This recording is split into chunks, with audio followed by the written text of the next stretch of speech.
Hello అన్నయ్య. రే తల్లి, శివుని చాలా జరిగిందిరా. ఎలా జరిగిందా? నువ్వే విను.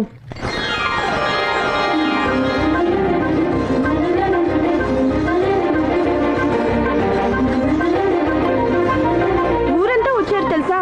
నువ్వే పనుంది లీవ్ లేదు అని చెప్పి రాలేదు. చాలా పని ఉందిరా, సెలవు దొరకట్లేదు.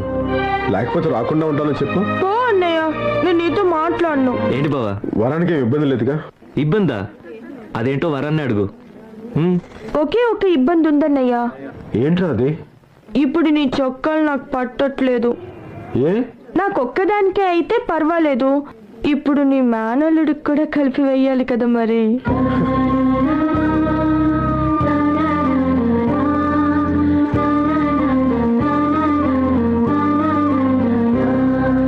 ఈసారి పెద్ద చొక్కలు కుట్టించుకుంటానులే. సరే అన్నయ్య, ఉంటా. జాగ్రత్త అమ్మా.